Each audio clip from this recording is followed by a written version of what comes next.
સતગુરુ નીતિન સાહેબ આ સત્સંગમાં સમજાવી રહ્યા છે. કબીર સાહેબની વાણી છે, ખૂબ જ રહસ્યમય વાણી છે અને ઘણા સંતોએ વાણીને ખોલી છે, પણ ભેદ ન જાણવાને લીધે મન માન્યો અર્થ કરીને જીવોને ભ્રમિત કરી દીધા. તો વાણી ખોલતા પહેલાં કહી દઉં કે પાછળના સત્સંગમાં 5 નામ ખોલ્યા હતા કબીર સાહેબની વાણી દ્વારા: જ્યોત નિરંજન, ઓમકાર, રારંકાર, સોહમ, શક્તિ. આ 5 નામ યુગો યુગોથી ચાલ્યા આવે છે. જેટલા પણ ઋષિ મુનિ પીર પેગંબર થયા તે આ નામના જાપ કરીને 84માં ચાલ્યા ગયા. એટલા માટે કબીર સાહેબને આ વાણી બોલવી પડી અને બધાને કહેવું પડ્યું કે આ 5 નામથી મુક્તિ નહીં થાય. ભક્તો, જ્યાં સુધી નિઅક્ષર નહીં મળે ત્યાં સુધી કોઈની મુક્તિ થતી નથી. પરંતુ કાળના દૂત ખૂબ જ શાતિર છે. તેમણે આ વાણી વાંચી તો એમને લાગ્યું કે આ જે શિષ્ય બનેલા છે, જે અમારી સાથે જોડાયેલા છે, તે ક્યારેક તો આ વાણી વાંચી લેશે. એટલે એણે શાતિર તરીકાથી 5 નામમાં જે શક્તિ નામ છે તે શક્તિ નામ હટાવીને ત્યાં સતનામ ફિટ કરી દીધું. કેમ કે વાણી કોઈના હાથમાં આવી જાય તો પણ ભરમમાં રહે કે અમારા ગુરુ તો શક્તિ નામ આપતા જ નથી, તેઓ તો સતનામ જપાવે છે. અને બધા સંતો કહે છે કે સતનામ જપો. આ ભ્રમમાં જેટલા પણ જીવ પડે છે તે બધા જ 84માં ચાલ્યા જાય અને આનો ફાયદો ઉઠાવીને અધૂરા ગુરુ સતગુરુ બનીને જાય છે. પછી ભલેને કોઈ વાણી વાંચી લે કે સાંભળી લે તો પણ તેનો વિશ્વાસ ગુરુ પરથી ઉઠતો નથી. કેમ કે તેના મનમાં ક્યાંક ને ક્યાંક એવી વાત ચાલતી હોય છે કે અમે તો સતનામ જપીએ છીએ. સતનામ 5મી રૂહાની મંડળ છે, ત્યાં પહોંચીને પરમાત્મા મળશે. આવા ભરમમાં બિચારા 84માં ચાલ્યા જાય છે. એટલા માટે કબીર સાહેબે તે લોકોને બોલે છે કે તમને મોતિયાબીન થઈ ગયો છે. મતલબ કે આંધળા 2 પ્રકારના હોય છે. એક હોય છે આંખથી આંધળા, જે કંઈ જોઈ નથી શકતા, અને એક હોય છે અક્કલના આંધળા, જે બધું જોવે તો છે પણ છતાં પણ કાંઈ નથી જોઈ શકતા. એવી રીતે મોતિયાબીંદ 2 પ્રકારના હોય છે. એક હોય છે આંખનો મોતિયો, જેનો ઈલાજ ડૉક્ટર કરે છે, અને એક મોતિયો હોય છે જેનો ઈલાજ ડૉક્ટર નથી કરી શકતા. કેમ કે તે મોતિયાબીંદ અક્કલમાં હોય છે. અક્કલની આંખને, વિવેકની આંખને મોતિયાબીંદ થઈ જાય છે. એટલા માટે સાહેબ કહે છે કે ફૂટી આંખ વિવેક કી ઓર લખે ન સંત અસંત, જાકે સંગ 10-20 હૈ વાકો નામ મહંત. જ્યારે તમે આ વાત કોઈ ગુરુના શિષ્ય સાથે કહેશો કે આ 5 નામ કાળના નામ જપાવે છે બાબાજી, તો એવું કહેશે કે કરોડોની સંગત હું પાગલ છે, ફક્ત તમારે જ દિમાગ છે, આટલા લાખો કરોડો લોકો હું દિમાગ જ નથી, આવું કહેશે. એટલે સાહેબ કહે છે જાકે સંગ 10-20 હૈ વાકો નામ મહંત, ઓર ફૂટી આંખ વિવેક કી લખે ન સંત અસંત. વિવેકની આંખમાં મોતિયાબીન થઈ ગયો. એટલા માટે સાહેબે વાણી બોલી છે, મેરી નજર મેં મોતી આયા. અને આ વાણી સંભળાવીને લોકો તમને ભ્રમિત કરે છે કે મોતી પરમાત્માને કહે છે, અને પરમાત્માના દીદાર થઈ ગયા તો બિલકુલ નહીં. આ કબીર સાહેબની ચેતવણી વાણી છે, સારી રીતે સમજી લો. જીવોને માટે બોલે છે કે મેરી નજર મેં મોતી આયા હૈ. આટલું કહેવા છતાં પણ તમારી વિવેકની આંખમાં મોતિયાબિંદ આવેલો છે. કોઈ કહે હલકા, કોઈ કહે ભારી, દોનો ભૂલ ભૂલાયા હૈ. કોઈ કહેશે કે હલકા તો કોઈ કહેશે કે ભારી. મતલબ કે આ 5 નામવાળા ગુરુની પાસે જાઓ, એની સંગતની પાસે જાઓ અને કહેશો કે આ 5 નામ કાળના છે, તો કહેશે કે નહીં નહીં, માત્ર 2 નામ કાળના છે, જ્યોત નિરંજન અને ઓમકાર, બાકી બધા પરમાત્માના નામ છે. અને કોઈ બીજા ગુરુ પાસે જશો અને કહેશો તો કહેશે કે નહીં, 3 નામ કાળના છે, જ્યોત નિરંજન, ઓમકાર અને નિરારંકાર. અને તો કેટલાક કહેશે કે 4 નામ કાળના છે, 5મું નામ તો સતનામ જે કાળનું નથી. તો પોતપોતાની રીતે ભ્રમિત કરવાની કોશિશ કરશે. અને કોઈ બીજા ગુરુજી પાસે જાઓ, જેઓ કાનમાં ફૂંક મારે છે, ઓમ તત્સતને પરમાત્માનું નામ બતાવે છે 52 અક્ષરને, જેઓ સાસોમાં સદગુરુ સતનામ જપાવે છે, એ લોકો તમને કહેશે કે આ 5 નામ કાળના છે, જ્યોત નિરંજન, ઓમકાર, નિરારંકાર, સોહમ, સતનામ. એટલે સાહેબ બોલ્યા, કોઈ કહે હલકા, કોઈ કહે ભારી, દોનો ભૂલ ભૂલાયા હૈ. અરે મારા ભાઈ, આ 5 નામ કાળના છે, કેમ કે આ 52 અક્ષરવાળા નામ છે. અને જે તમે શ્વાસોમાં જપાવો છો તે પણ કાળના નામ છે, કેમ કે તે પણ 52 અક્ષરથી જ બનેલા છે. દોનો ભૂલ ભૂલાયા હૈ, મેરી નજર મેં મોતી આયા. આગળ કહેશે કે બ્રહ્મા વિષ્ણુ મહેશ્વર થાકે, તીનહું ખોજ ન પાયા હૈ, શંકર શેષ ઓર શારદ હારે, પઢિરતિ ગુણ બહુત ગાયા હૈ. કહેશે કે બ્રહ્મા વિષ્ણુ મહેશ યુગો યુગો સુધી ભક્તિમાં લીન રહ્યા, સમાધિમાં બેસી રહ્યા, પરંતુ તેઓ પણ આ ભેદને ન જાણવાને લીધે તે પરમાત્માને ન મેળવી શક્યા. અને તેમણે બ્રહ્મને પ્રાપ્ત કર્યા. ત્રણેય બ્રહ્મ સ્વરૂપમાં સ્થિત થઈને બ્રહ્મ જ્ઞાનને પ્રાપ્ત કરીને સૃષ્ટિના રચયિતા બની ગયા. શિવ મહાપુરાણ વાંચીએ છીએ તો એમાં લખેલું છે કે શિવજી સૃષ્ટિના રચયિતા છે. જ્યારે વિષ્ણુ મહાપુરાણ વાંચીએ છીએ તો તેમાં લખેલું છે કે વિષ્ણુજી સૃષ્ટિનો વિસ્તાર કરે છે. અને કોઈ બીજા પુરાણ વાંચીએ તો તેમાં તે દેવતાની મહિમા ગાય છે કે તે સૃષ્ટિના રચયિતા છે. અરે મારા ભાઈ, દરેક જીવ જ્યારે ભક્તિ કરીને બ્રહ્મ અવસ્થામાં પહોંચે છે તો તે સૃષ્ટિ રચયિતા કહેવાય છે. તમે પણ અને હું પણ બધા જ બ્રહ્મ અવસ્થાને પ્રાપ્ત કરી લેશું તો આપણે બધા ભગવાન કહેવાઈશું, આપણે બધા શિવ કહેવાઈશું. આ એક અવસ્થા છે. આ દુનિયામાં કોઈ એક બ્રહ્મ નથી કે એક બ્રહ્મ જ બધી દુનિયામાં વિસ્તાર કરે છે. આપણે જેટલા પણ જીવ છીએ તેઓનું એક સ્વરૂપ બ્રહ્મ સ્વરૂપ છે. જ્યારે આપણે ભક્તિ કરીએ છીએ તો બ્રહ્મ અવસ્થામાં પહોંચી જઈએ છીએ. અને તે બ્રહ્મ અવસ્થાને પાર કરાવવાવાળા ગુરુ આપણને મળી જાય તો આપણે પાર બ્રહ્મ થઈ જઈએ છીએ. આપણે ની અક્ષર થઈ જઈએ છીએ, નિજ નામમાં સમાઈ જઈએ છીએ.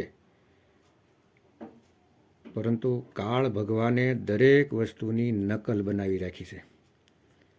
એવી અવસ્થા બનાવી રાખી છે કે તમને લાગે છે કે હું મનથી ન્યારો થઈ ગયો છું, કાળથી ન્યારો થઈ ગયો છું, પરંતુ કાળની હદમાં જ હોય છે, ખબર પણ નથી પડવા દેતા. એટલા માટે કબીર સાહેબ કહે છે કે પારબ્રહ્મ અવસ્થા, જે નકલી પારબ્રહ્મ અવસ્થા છે તેને કાળ કહે છે. વાણીમાં જોશો તો પારબ્રહ્મને પણ કાળ બોલવું પડ્યું, પણ તે એ જગ્યાને બોલે છે જ્યાં કાળે પોતાનો અડીંગો બનાવી રાખ્યો છે. અને તે સ્વયં પારબ્રહ્મ બનીને બેઠા છે. એટલા માટે પારબ્રહ્મને મહાકાળ બોલે છે. એ પરમાત્મા માટે નથી બોલ્યા, એ કાળને માટે બોલ્યા છે. જ્યાં તે રંગરૂપથી ન્યારા થઈને બેઠા છે, જીવોને ફસાવવા માટે, એના માટે બોલે છે. તે નિયક્ષર બનીને બેઠા છે. એટલે કબીર સાહેબને ખુલાસો કરવો પડ્યો. આગળ કહે છે કે શંકર શેષ શારદ હારે પઢીરતી બહુગુણ ગાયા હે. શંકર, શેષ, શારદા બધા હારી ગયા. આમાંથી કોઈને પણ ન મળ્યા, પણ મહિમા ગાતા રહ્યા, પ્રાપ્તિ ન થઈ.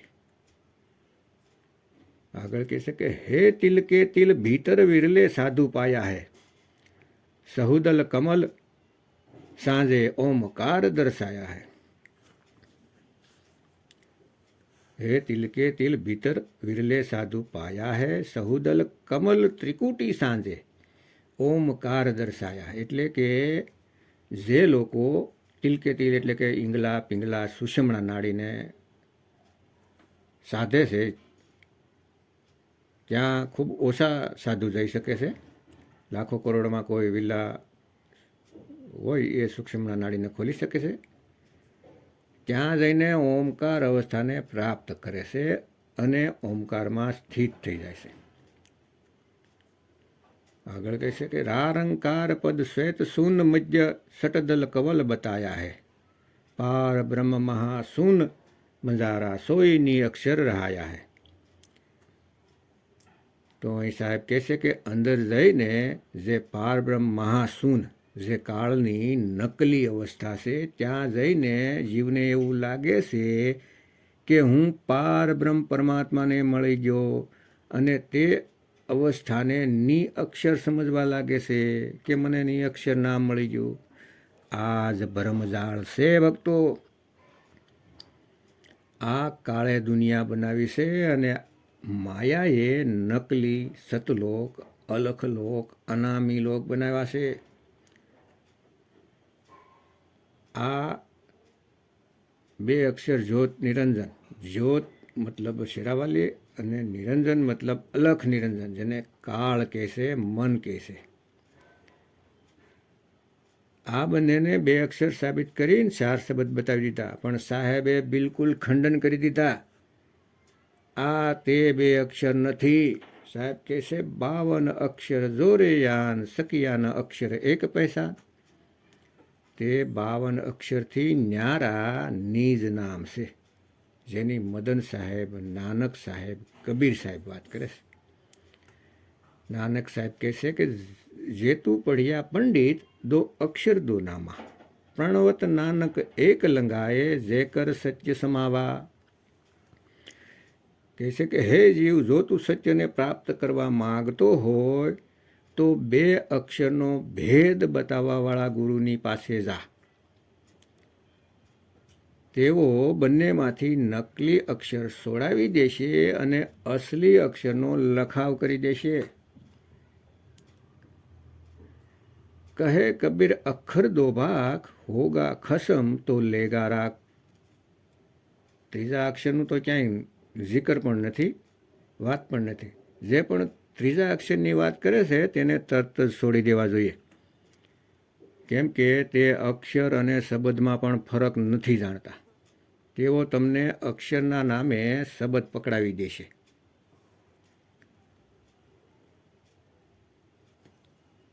આગળ કહે છે ભંवर गुफा में सोहंग राजे, मुरली अधिक बजाया है, सतलोक सतपुरुष बिराजे, अलख अगम दो बाया है.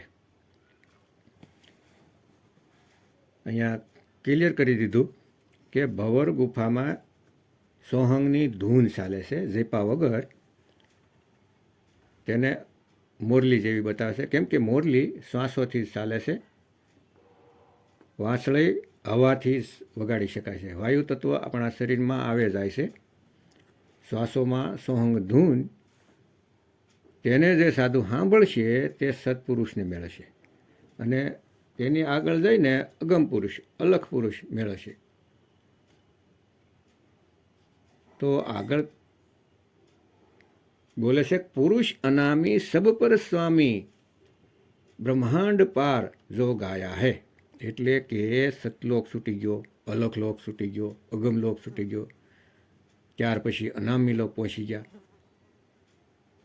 એટલે કહેશે કે અમારા પણ તો સતલોકની ઉપર દો પડી છે. કોઈ બીજા કહેશે કે અમારો 3 પેઢી ઉપર છે. આમ ઉપર વાતો કર્યા કરે છે ને મૂર્ખ બનાવી રાખ્યા છે, મૂર્ખ. સાહેબે સાફ કહી દીધું કે યહ સબ બાતે દેહી માહી. આ જેટલું પણ બતાવ્યું તે બધું શરીરની અંદર છે. પ્રતિબિંબ અંડ જો પાયા હે, એનું પ્રતિબિંબ અંડમાં પડી રહ્યું છે, અંડનું પ્રતિબિંબ બ્રહ્માંડમાં પડી રહ્યું છે. આ પિંડ અંડ બ્રહ્માંડમાં બધાને ઉલઝાવીને રાખ્યા છે કાળદૂતોએ. આગળ કહેશે કે પ્રતિબિંબ પિંડ બ્રહ્માંડ હે નકલી, અસલી પાર બતાયા હે.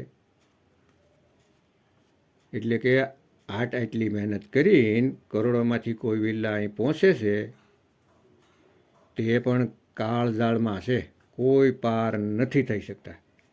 કેમ કે રસ્તો ગલત પકડી લીધો છે. ઈંગલા પિંગલા સુષમણામાં જવાનું જ નથી. આટલી મહેનત કરવા છતાંય કાળની હદમાં જ રહી ગયા અને 84માં ચાલ્યા ગયા. प्रतिबिंब पिंड ब्रह्मांड है नकली, असली पार बताया है. कहे कबीर सतलोक सार है, यहाँ પુરુષ ન્યારા પાયા હે. આ વાણીમાં કબીર સાહેબ કહેશે કે સતલોક જ અસલી સાર છે. સતલોક સિવાય ક્યાંય નથી જવાનું. વાણીને વાંચવી હેલી છે, પણ ખોલવી કોઈ બાળકોનો ખેલ નથી, અધૂરા સંતોનું કામ નથી. અરે લોક અલોક શબ્દ હે ભાઈ, જીન જાના તીન સંશય જાય. શબ્દ જ સાર છે, સતલોક સાર છે, સતનામ સાર છે. સમજી જાઓ ભક્તો, સમજી જાઓ. સતનામ હે સાર, બૂઝો સંત વિવેક કરી, ઉતરો ભવજલ પાર, સતગુરુ કા ઉપદેશ યહી. સતલોક કોઈ લોક નથી કે તેને પાર કરીને અલખલોક, અગમલોક, અનામી લોકમાં પહોંચી જાઓ. નહીં ભાઈ, નહીં. શબ્દ જ લોક છે અને શબ્દ જ સાર છે. 7 ચક્ર, પિંડ, અંડ અને બ્રહ્માંડ, આ ત્રણેય ગુણી એટલે 21 થાય. આ 21માં મનનું રાજ્ય છે. આ 21 બ્રહ્માંડના માલિક મન માયા છે. અને 7 ચક્રની ઉપર બેઠા છે અક્ષર પુરુષ, જેના લીધે આ મન રાજ કરે છે. પણ ગુલામ બનીને બેઠા છે. તે અક્ષર પુરુષની અંડરમાં 7 શંખ બ્રહ્માંડ બતાવ્યા છે. તે ગુપ્ત ભેદ છે. 7 ચક્રની ઉપર અષ્ટમ ચક્ર છે, જ્યાં અક્ષર પુરુષ બેઠા છે. જે મૂળ કમળના રાજા છે, તે પોતાને ભૂલીને 7 ચક્રમાં ઉલઝી પડ્યા છે. એટલા માટે કહેવાય છે કે તે રાજા હોવા છતાં પણ અલગ અલગ દેહ બનાવે છે ને ગર્ભમાં ફસાય છે. એટલે કહે છે કે ઓમ કાયા મરમર જાય, સોહમ ફિર ધક્કા ખાય. અક્ષર પુરુષ પોતાને ન જાણવાને કારણે 7 ચક્રમાં મન દ્વારા ફસાવી દીધા છે. અને તે અક્ષર પુરુષનો ભેદ મેળવવાનો છે. અક્ષર પુરુષ એક પેડ હે, નિરંજન વાકી ડાળ, ત્રિદેવા શાખા ભયા પાતરૂપ સંસાર. તો અક્ષર પુરુષને પહેલા જાણવા પડશે. બધાના ચિત્ર બનાવી શકાય છે, પણ અક્ષર પુરુષનું ચિત્ર નથી બનાવી શકાતું, સંભવ જ નથી. એ તો ગુરુ ભેદ બતાવે ત્યારે જ ખબર પડે છે. અક્ષર પુરુષનું નિજ ઠેકાણું છે અષ્ટદલ કમલ. જે 8મું કમળ છે ત્યાંથી તે ભૂલા પડેલા છે અને અત્યારે ગુલામ છે. કેમ કે મૂળને ભૂલી ગયા છે. જ્યારે સદગુરુ બંદી છોડ દયા કરે છે તો મૂળને પ્રાપ્ત કરી લેશે અને બધી જ શક્તિ જે મન અને માયા અને 3 ગુણને આપે છે તે બંધ કરી દેશે અને બધું જ્ઞાન મૂળમાં લગાવીને સૃષ્ટિને ખતમ કરી દેશે. હવે ફરી સૃષ્ટિ નહીં બને, કેમ કે સૃષ્ટિ બનાવવામાં અક્ષર પુરુષનો જ હાથ હોય છે. તેના દ્વારા કાળની ઉત્પત્તિ થાય છે અને તેમાં જ ફસાઈ જાય છે. હવે તે કાળને ઉત્પન્ન નહીં કરે, કેમ કે તે મૂળને જાણી ગયા છે, પોતે પોતાને જાણી લીધા છે. આ ખૂબ જ ગંભીર અને ઊંડાણવાળું જ્ઞાન છે ભક્તો. વિવેક લગાવશો તો જ સમજમાં આવશે. તો આ મોતિયાબીનનો જલ્દીથી જલ્દી નિકાલ કરો, નહીતર આ મોતિયાબીન 84માં જવાનું કારણ બનશે.